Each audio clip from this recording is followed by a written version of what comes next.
Welcome to this video exploring the sacred saga of Kedarnath, a journey through its profound mythology, rich history, and the incredible resilience of its architecture. This video is structured into two main parts. First, we will uncover the mythological origins of Kedarnath, and second, we will delve into the history and engineering marvel of the temple itself.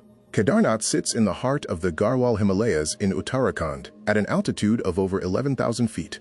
Surrounded by majestic peaks near the Chorabari Glacier, it serves as the headwaters of the Mandakini River. We now begin our exploration into the first part of our journey, the mythological epics, which include the divine manifestations and the epic penance of the Pandavas. The name Kedar finds its roots in the Sanskrit word for wet marshy field, reflecting the local landscape. Spiritually, it is also known as the fertile crop of liberation, offering devotees the chance to transcend the cycle of rebirth. Following the Mahabharata war, the Pandavas were burdened by the guilt of their actions. Seeking absolution, they followed the advice of the sage Vyasa and traveled into the high Himalayas to find Lord Shiva. Not wanting to grant easy forgiveness, Lord Shiva took the form of a celestial bull and hid among a herd of cattle in the remote ridges of Guptakashi. Bhima, the strongest of the Pandavas, sensed Shiva's presence. He stretched his legs across the valley, forcing the herd to pass beneath him. One bull refused to pass, and as Bhima lunged to capture it, the bull began to sink into the earth. As the bull burrowed down, its hump remained above ground, solidifying into the sacred stone worshipped in the inner sanctum today. Impressed by their devotion, Shiva revealed himself and granted the brothers absolution. Our second part focuses on the Panch Kedar shrines, a sacred pilgrimage circuit where different parts of the divine bull are said to be manifested. The first three of the Panch Kedar include Kedarnath, representing the bull's hump, Tungnath, representing the arms, and Rudranath, representing the face of Lord Shiva. The circuit continues with Madhyamaheshwar, representing the navel and abdomen, and Kalpeshwar, representing the matted locks. Legend states the Pandavas built these before ascending to heaven via Swargarohini Peak.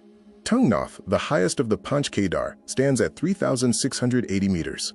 Constructed from heavy granite slabs in the Nagara style, this historic temple offers breathtaking views of the Chapta region. We now transition to the historical perspective, covering the legendary foundations of these sacred sites and their revival in the 8th century. The region is mentioned in ancient texts like the Rig Veda and Skanda Purana as a powerful spiritual vortex. Over centuries, while the initial structures were built by the Pandavas, harsh glacial conditions often obscured them from history. In the 8th century, the great philosopher Adi Shankaracharya traveled across India to revive Sanatana Dharma. Upon arriving at the ruins of Kedarnath, he initiated its grand reconstruction, establishing the site with massive granite blocks, organizing the Chardham Yatra, and formalizing the daily Vedic rituals. Kedarnath also holds profound personal significance for Adi Shankaracharya. After consolidating spiritual traditions across India, he chose the serene heights of this temple to enter Mahasamadhi at the young age of 32.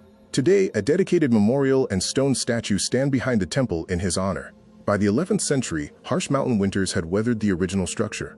Inscriptions reveal that Raja Bhoj of Malwa, a celebrated patron of arts and science, funded massive restorations that reinforced the temple and paved its courtyard, securing its foundation for the future. The history of Kedarnath spans millennia, from the original platform established by the Pandavas around 3100 BCE to Shankaracharya's 8th century revival, Raja Bhoj's 11th century restoration, and the modern master plans that continue to protect this historic temple valley today. Now we examine the structural design of Kedarnath, an architectural marvel that showcases advanced Nagara style and ingenious ancient earthquake engineering. Kedarnath features 2.1-meter thick granite walls built to withstand extreme pressure, a raised stone plinth to prevent waterlogging from glacial melt, and heavy sloping stone roofs designed to shed deep winter snows, all capped by an 85-foot pyramidal shikara. The temple is unique for its south-facing orientation, which aligns with the local glacial path.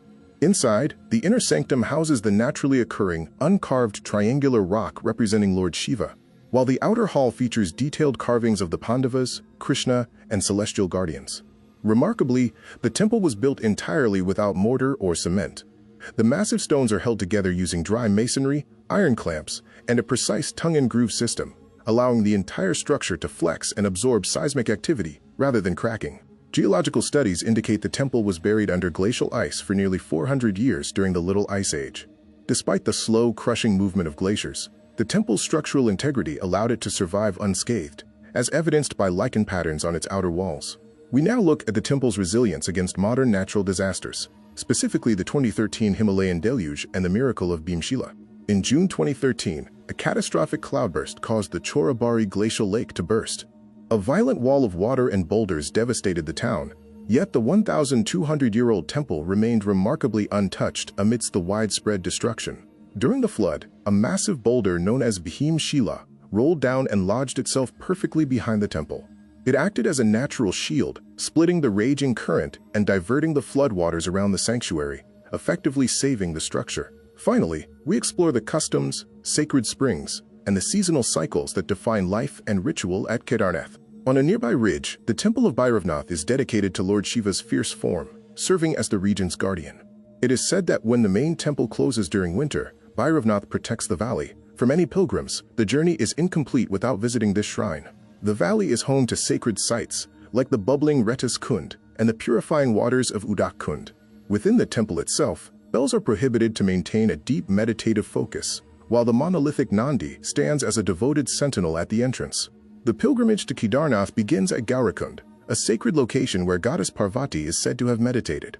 Named after the goddess, it features thermal springs and serves as the starting point for the demanding 16-kilometer trek that winds along the roaring Mandakini River, marking a transition from physical exertion to spiritual peace. Because of the harsh Himalayan winters, the temple follows a strict seasonal cycle. The shrine remains accessible only from late spring to autumn. When winter snows arrive, the deity is moved to Ukimath, ensuring the sanctuary remains undisturbed until the cycle of the yatra resumes.